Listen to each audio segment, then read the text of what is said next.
Aşkıyla tutuşup yanarım için yakalım Trabzon'u, yakalım Torun'u.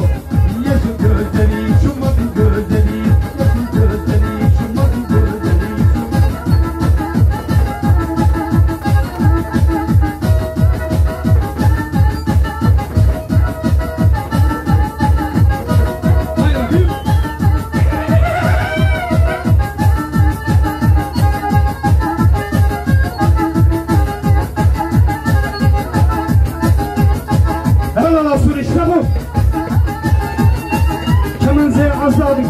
Kemenzeye ses.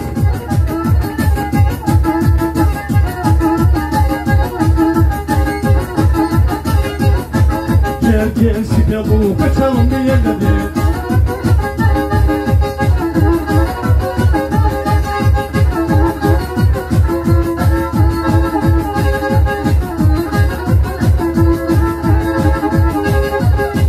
Yaylanın çimenine kuşu yaylan kuşu, yaylanın çimenine kuşu yaylan kuşu, yaylanla tutuşalım gel gel sıkalım, kaçalım bir yerlere.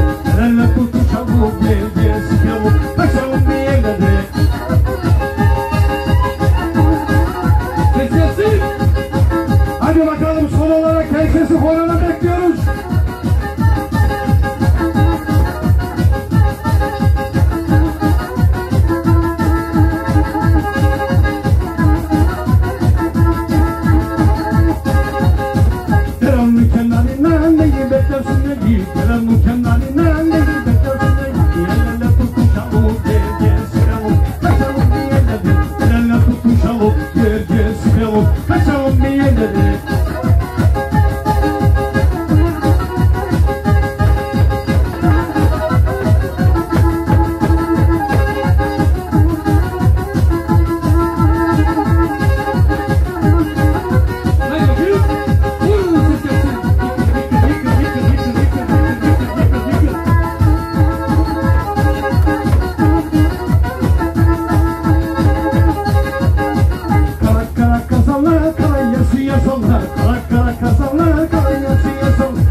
şaşırdı dünyanın gidişine. Şeytan beni şaşırdı dünyanın gidişine.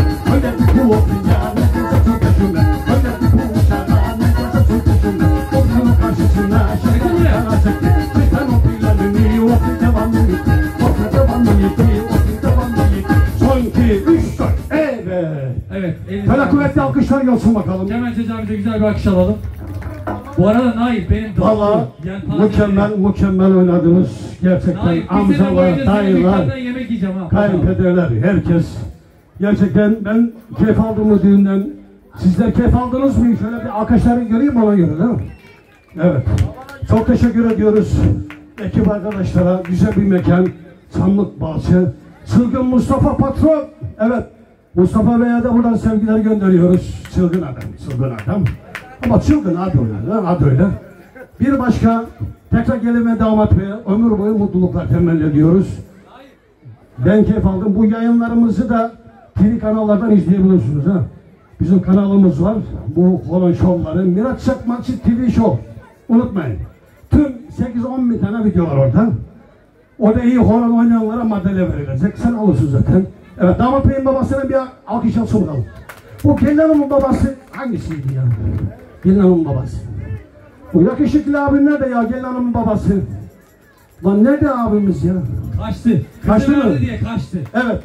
Tekrar gelin ve damat ve ömür boyu temenni ediyoruz. Bir başka düğünde, sünnette, eğlencede buluşmak üzere. Her şey gönlünüzce olsun. Sevgiyle kalın, sağlıcakla kalın. Başka düğünlerde, televizyon programlarında, Avrupa'da olacağız. Görüşmek üzere. Allah'a ısmarladık. Evet, alkışlar. Can, şimdi seni ortaya alabilir miyiz? Arkadaşların özel bir isteği var. Bu istek olan arkadaşları bir alayım mı Cem'in etrafına?